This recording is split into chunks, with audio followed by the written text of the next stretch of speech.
Last week, I already spoke to you about procrastination.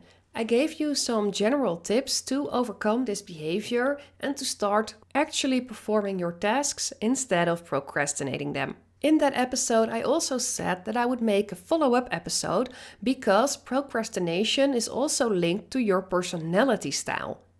And of course, there are many different types of personality tests. But for this episode, I would like to focus on the DISC profiles. The profiles blue, red, green, and yellow, based on the typology of Carl Jung.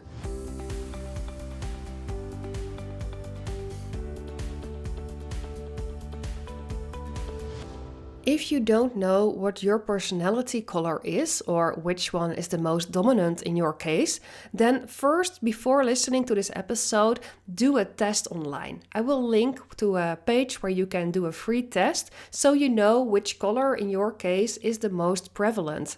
Because with procrastination, the different types of colors that a person can be categorized in says something about the reason that you are showcasing behavior like procrastination.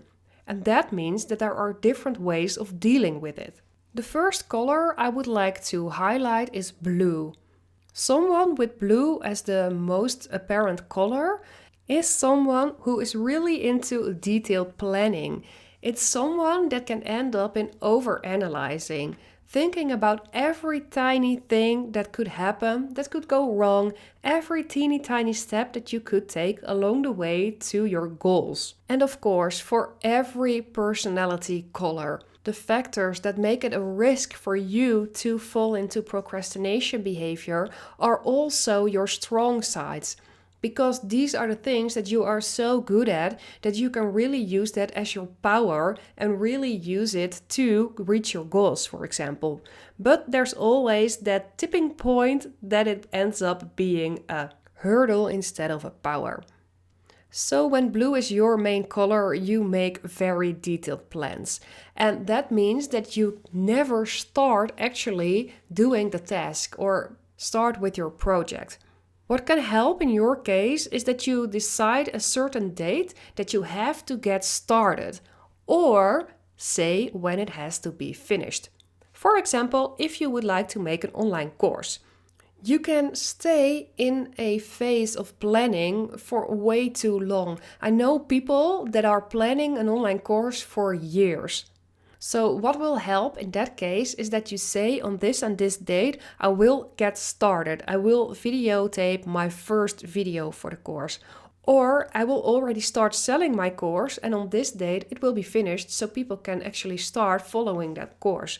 That means that you get into an external commitment because other people are already paying you to follow that course. And because you already said at which date it will be finished, you have to make sure it's finished. And that means you have to get started while making this online course and you have to stop making the detailed plans.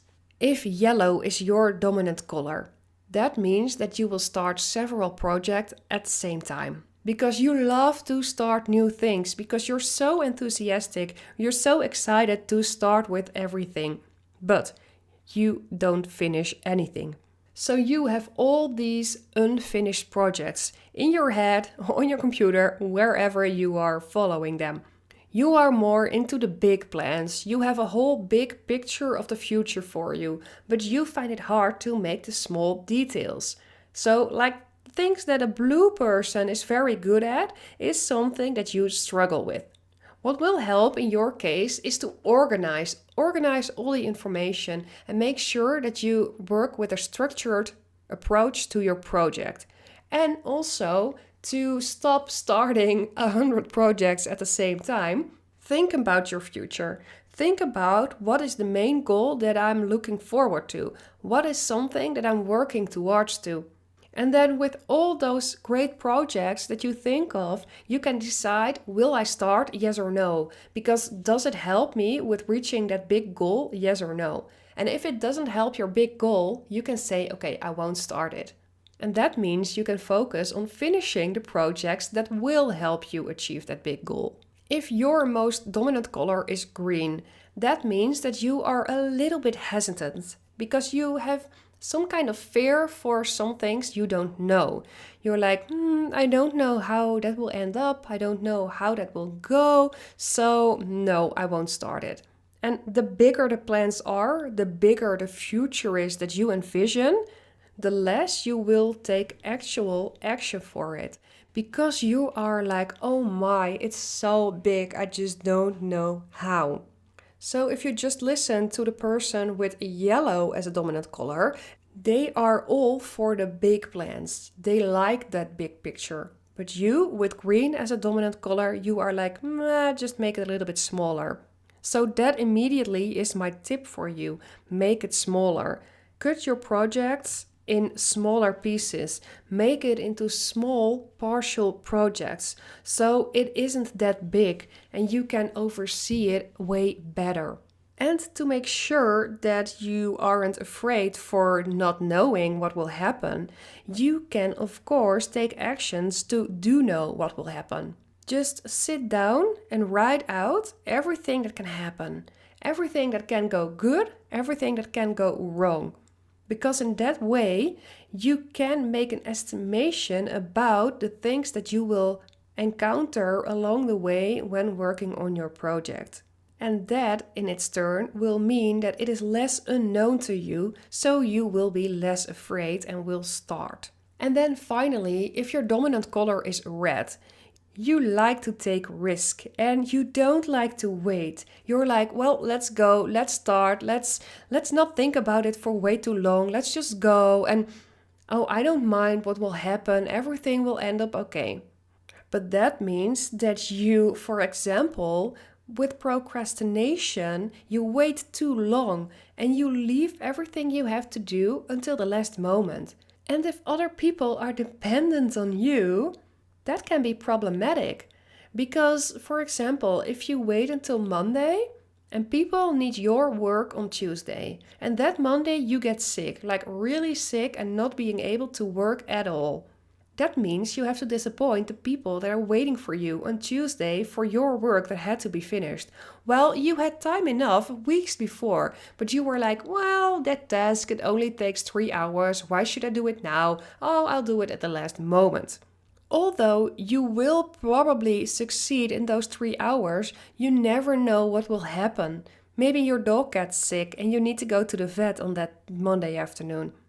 So what will work for you too is to make a realistic plan for your weeks. Like, what will I do this day? Will I do that day? What will be my main project for this week and for next week? When did I agree on certain deadlines with other people? If you use this approach, you can make sure that you use your time efficiently and that you will finish and start your projects on time. A person is never just one color. And there are also people that say you aren't a color. No, of course, that has to do with language. You have a personality which shows characteristics of certain colors. So you won't identify yourself with this. Of course, because you are a mixture of those different colors. In my case, for example, red is my dominant color. I have a lot of red in me. Next to that, there's the color blue. And for example, the color green in my personality, I barely have it.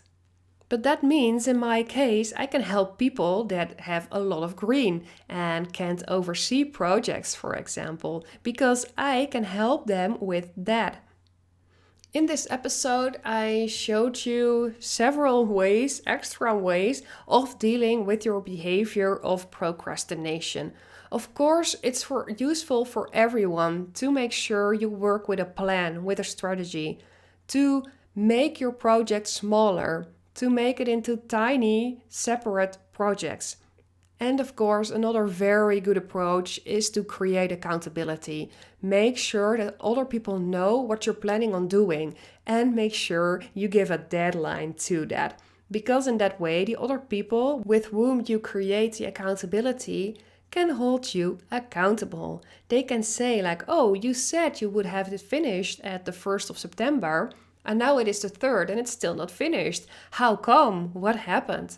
Because usually when you make an agreement with someone else, you want to hold on to that agreement. If you said to someone, you will get this and this from me on that date, usually something in you will make sure it's done by then. So please involve other people in your projects, because you will create something to the outside and it's externally motivated and not only internally. Like, you can say to yourself, it doesn't matter that I didn't finish it or that I didn't start it because no one knew about it. And that means you will never go out of your comfort zone, because you will keep saying to yourself, oh, it's okay, it's all good, it doesn't matter, you had a good reason. But you are an entrepreneur because you want to grow. You want to reach certain goals. And that means you have to perform the work. Don't forget that if you want to speak with someone, to make a plan, to decide what you will do to prevent your procrastination, that you can always schedule a call with me. You can use the link in the description of this episode and then you come directly to my calendar. Thank you for listening to this episode of Online Business Insights. Don't forget to subscribe to my channel and leave a review, and I hope to see you next week.